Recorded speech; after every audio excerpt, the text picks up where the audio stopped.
Hello, wow, wow, wow, wow, wow. Et bienvenue sur ma chaîne YouTube. Et aujourd'hui, on va parler de la dernière collection de Dior par Kim Jones en collaboration avec Amoako Guafo. Cette collection, je la trouve sublime, comme toutes les collections de Kim Jones chez Dior, tout simplement parce que je trouve que ce qu'il fait est beau et moderne. Parfois, il me faut que ça pour que je trouve une collection belle. Et là, ben, c'est encore un énorme coup de cœur. J'ai adoré les silhouettes, j'ai adoré les looks et c'est ce dont on va parler dans cette vidéo. Alors, je vais parler des points positifs que j'ai trouvé intéressants dans cette vidéo. Premièrement, je vais parler de l'assortiment des vêtements ensemble pour créer des looks. Tout simplement parce qu'en tant que consommateur, je mets des vêtements ensemble pour créer des tenues. Et j'adore voir comment les designers et les stylistes se mettent en accord pour faire des assortiments qui changent de l'ordinaire. Ici, ce que j'ai trouvé intéressant, c'est le fait de mettre un short avec des bottes hautes. Et d'autres designers le font, mais je trouve ça vraiment intéressant parce que c'est une manière finalement d'affiner la jambe de l'homme pour pas que ça fasse trop longue jambe baguette. Je sais pas si c'est ça le but, mais bon, en tout cas moi j'aime beaucoup cette silhouette. Pour l'avouer, je trouve ça sexy. Bottes plus short. Ce que j'aime aussi, c'est les différents layering avec les cols roulés à manches longues ou les t-shirts à manches longues avec le monogramme Dior que je trouve sublime. En dessous d'une chemise ou d'un autre vêtement plus large. Avec les manches qui dépassent, moi je trouve ça super joli. J'ai aussi beaucoup adoré le fait de mettre un manteau avec un short, encore ce moment où tu fais hiver et été. Bon après je trouve que dans la vraie vie c'est pas, enfin genre soit t'as chaud soit t'as froid, tu mets rarement un manteau avec un short, mais je trouve que cette silhouette est vachement intéressante. En plus de ça, ce que j'ai trouvé super dans cette collection, c'est qu'on prend des petites choses dans le vestiaire féminin. Par exemple ici, c'est les coupes cintrées à la taille. On a vu que beaucoup de choses sont vachement cintrées à la taille. Kim Jones le fait quand même beaucoup. Moi je trouve ça intéressant, premièrement. Et aussi les petits nœuds sur certains hauts, comme par exemple le look 4 ou le look je ne sais pas combien à la fin. Je n'ai pas retenu tous les chiffres, désolé. Ça sensualise un peu l'homme. On sait tous que trouver des vêtements qui sensualisent un peu l'homme, c'est assez compliqué. Donc voilà, je trouve ça génial. Ce que j'ai aussi adoré, c'est la dynamisation et la modernisation de certaines pièces qui appartiennent à l'ancien vestiaire, comme par exemple le cummerbund, que en français j'ai pas trouvé d'autre mot que le mot ceinture, mais qui est en fait la ceinture des non pas des costards, des smokings à l'époque, qui était donc très très large et qui permettait, bon je sais pas à quoi ça permettait, mais en gros ça faisait que la taille était super haute. Et ici, on en a de plein de couleurs, avec des rayures, des couleurs très peps. D'ailleurs, la palette de couleurs, je la trouve sublime. J'ai adoré les couleurs, mais ça, je suis assez simple là-dessus parce que j'aime à peu près toutes les couleurs du monde. Je pense que ça se voit. Donc j'ai trouvé ça superbe qu'ils mettent en avant cet accessoire qui date. Et même aussi le short court avec les sandales qui sont... Enfin, en général, ça fait un peu penser aux étudiants dans les années 50-60 quand ils allaient travailler. Enfin, pas les étudiants, mais en fait les petits garçons quand ils allaient à l'école. Et moi, je trouve que mettre des couleurs là-dessus, mettre des imprimés là-dessus, rendre la sandale en mode un peu dad sandale, avec une semelle plus large et des couleurs plus flashy, je trouve ça vachement intéressant et ça la rend moderne. Pareil pour les chaussettes, pareil pour les shorts. Donc, bravo.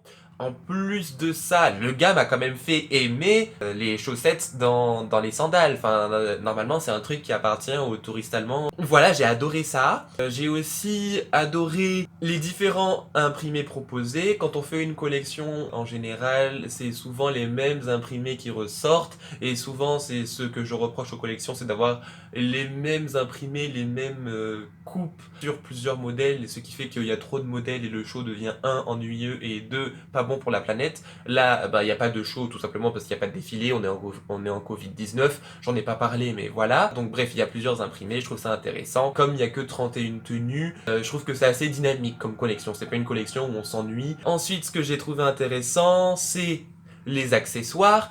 Les accessoires chez Kim Jones, je les trouve toujours superbes. Je peux penser par exemple au look, je pense, numéro 4. Oui, parce que j'ai pris mes notes. Hein. Le look numéro 14 où on a un saddle XXL qui permet de mettre beaucoup plus de choses dedans et de voyager avec. Je le trouve vraiment sympa. Même si, bon, le saddle, on le voit depuis un peu des années et commence un petit peu à m'ennuyer. Je trouve aussi intéressant la silhouette, je sais plus combien, où le gars porte un béret jaune citron. entre jaune, citron, vraiment entre le jaune et le vert, c'est presque néon, mais c'est pas néon, j'adore cette couleur. D'ailleurs, oui, j'ai aussi adoré le fait que la collection soit colorée. Bah, qu'est-ce que je voulais dire aussi bah oui, parlons un petit peu d'Amoako Boifo, puisque c'est quand même une collaboration en collection avec lui. J'ai adoré le fait qu'ils mettent en avant un créateur africain et qu'il n'ait pas choisi en mode ouais je vais prendre un gars africain parce que depuis le mouvement Black Lives Matter il faut faire des trucs avec des noirs. Je suppose aussi que c'est pour ça que dans cette collection il y a que des noirs, ce qui est un petit peu rigolo puisque à Dior Couture il y avait que des blanches. Bref, donc là il a pris Amoako Boifo parce que Amoako Boifo fait des portraits avec des gens qui ont plutôt du style. On peut le voir sur les photos que je mettrai ici ou ici, je sais pas, là où j'ai plus de place, je sais même pas où si je suis centré ou pas, j'ai pas de retour caméra. Les portraits mettent en avant la personne du portrait évidemment, mais aussi ses vêtements tout simplement grâce au fond neutre, c'est ce dont Amoako Boifo parle dans la vidéo de Dior, où il dit qu'il met des fonds neutres pour highlight la personne et aussi ses vêtements. Mettre en avant, hein, au lieu de highlight, Paul. Bref, j'ai donc trouvé les portraits qu'il a fait sur 2 pulls absolument sublimes. J'ai trouvé, en fait, en général, j'adore les vêtements avec des énormes imprimés. Pas, en fait, plusieurs feuilles mises les unes à côté des autres, mais pourquoi pas une énorme feuille.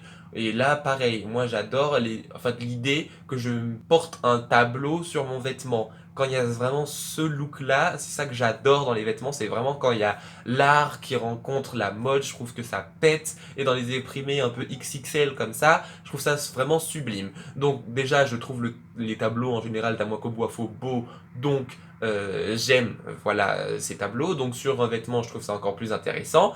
Donc forcément j'aime les 2 pulls. Le problème pour moi c'est qu'il n'y a que 2 pulls finalement. On parle énormément de cette collaboration. Sur la vidéo de Dior on parle d'Amoako Boifo pendant plus de la majorité de la vidéo. Donc je m'attendais à ce qu'il prenne une plus grosse part dans la collection parce que finalement il a fait que 2 pulls sur 31 looks. Donc c'est pas tant que ça. Après je ne sais pas si il s'est peut-être investi dans autre chose et on n'en a pas parlé. Et c'est exactement ça, puisque comme vous pouvez le voir sur les 2 images ici, il y a un travail qui est fait sur le blouson en cuir marron et le manteau en cuir noir, où en fait on reconnaît grâce à une espèce de surpiqûre ou à une découpe, je sais pas vraiment ce que c'est, les formes du travail d'Amoako Boifo, puisqu'on reconnaît clairement des visages et des corps, et avec des formes qui sont assez similaires à celles qu'il fait dans ses tableaux. Néanmoins, ça fait seulement un manteau en cuir et un blouson en plus des 2 pulls dans toute la collection et finalement, bah, ça reste quand même pas beaucoup. 4 vêtements sur une collection de 31 silhouettes entières. Voilà. Donc c'est vraiment la seule chose que je trouve regrettable avec cette collection.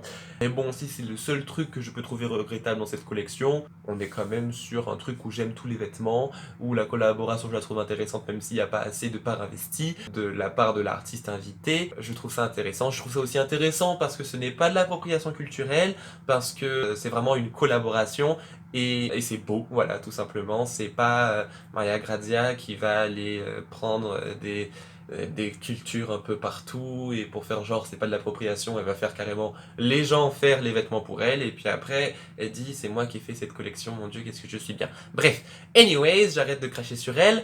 C'est la fin de cette vidéo. N'hésitez pas à la liker, à vous abonner, à partager, à mettre un commentaire, à faire ce que vous voulez. Je crois que j'ai déjà dit commenter, je ne sais pas. À me dire si vous voulez d'autres vidéos de la sorte, si vous voulez que je réagisse à d'autres shows slash lookbook slash quoi que ce soit que les marques ont pu faire. J'adore faire ça. Bisous. Écoutez-moi cette voix de ouf, hein. Comme sortie des cieux.